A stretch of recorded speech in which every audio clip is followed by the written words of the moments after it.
I got this shit kicked out of me longboarding earlier. Both my palms are fucked. I can't jerk off tonight. It's a tragedy. We all know. Claremont 1, Matt Brady 0. So you're going to notice tonight, I'm a little ADD. I think a lot of people are. It's becoming contagious. It's the technology. It's doing it to us. We can't grow a decent attention span because all our entertainment comes in the form of 30-second videos with shit from the internet. Like, and this is what it's come to. Everybody's got to have their little version of a Harlem Shake, like they're making a background for a page of some bizarre Where's Waldo book. And who am I to not be a functioning member of society? So I put a little bit of thought into it. You know what, guys? I got a great idea for a Harlem Shake video. We're going to get 50 to 60 people together, right? We put them in a big-ass auditorium. We're going to have couches, swords, cucumbers, all types of crazy shit for them to play with. We get them in their spots. Start the music, start the filming. But the kicker, they all have epilepsy. And then right before the drop, we are going to hit the strobes and watch a boogie. Oh yes, and only severe cases of epilepsy. Don't come to me with that, oh, I blacked out for a couple seconds. You don't want to half-ass this shit. Anything worth doing, it's worth doing right. All right, fine. You want to spice it up a little bit? They don't all have to have epilepsy, okay? Someone could be overdosing. Oh, that will pop too many mollies. What a fucking tragedy. Now, if anybody's family member has epilepsy and that offends you, I'm sorry, I apologize. But I'll tell you what I'll do. I'll make it up to you. Give me their name and address, I'll send them an invite. Are you kidding me? You tell me they don't show a loved one to be part of the greatest Harlem Shake of all time? That's selfish. That really is. This is why I can't watch viral videos. I'm too cynical for this shit. Even the advertisements have no shame. Listen to this. I was online. I saw an advertisement for employment for Disney, for like theatrics, you know, portrayed by 3 fairly attractive-looking 30-year-old women.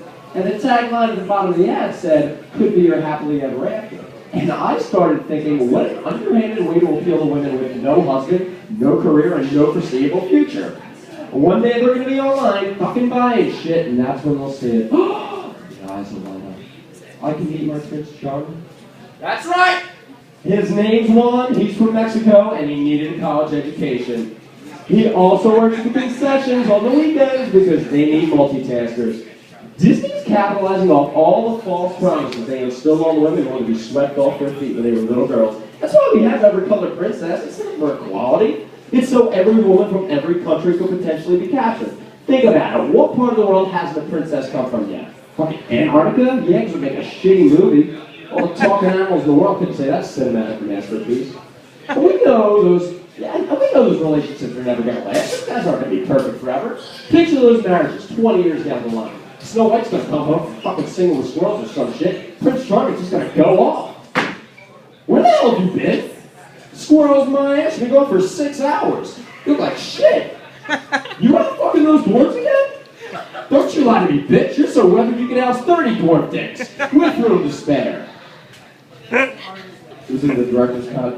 And we don't want to be responsible for cultivating relationships like that. Women deserve better than that.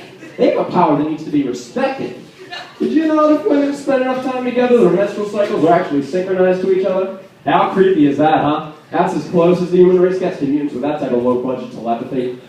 I can't hear what you think of. I could bleed the same days as you. It's a few steps down from teleportation. This potentially makes me a little nervous, though, because you don't want this knowledge to fall into the wrong hands. Could you imagine a biological attack that synchronizes all women's menstrual cycles? Then all women have their period the same week every month till the end of time, the whole balance of nature would be thrown off.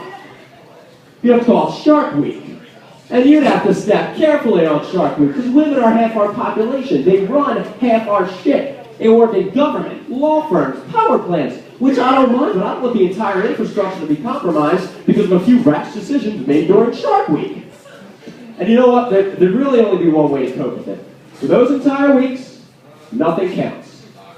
No criminals can be convicted, no bills can be passed, no drones can strike. So this way, the worst anybody has to deal with is that bitch server at Waffle House who gives me an attitude when I ask if there's free refills on my chocolate milk. There's never free refills on chocolate milk. Hey, you know what's a wholesome family film? Homeward Bound. Oh yes. Voiceover live-action animals was an essential staple in my childhood. Chance was my favorite. I didn't care for the other two. Sassy was a bitch. Shadow was an old prick who deserved to die in the mud pit. And, you know, it was 90s family film, so obviously they had to have a big dramatic ending. I always thought, how anticlimactic of an ending would it have been if they traveled all that distance, they make it all that way, break out of the pound, deal with lions, tigers, bears, porcupines, through in the middle across the last street, just about to be home, and then all three of them get hit by a car. Oh, and they were right there, too, in front of the whole family. Oh, there's no Homeward Bound 2 with that ending. I mean, you know, I guess you could taxidermy him up for the second one, send him around the country, a little traveling freak circus. Yeah, there's, and then we can have Homeward Bound 3, put them in the ground. Oh yeah, that's going right to VHS. Alright, that's all guys. Thank you, have a nice night.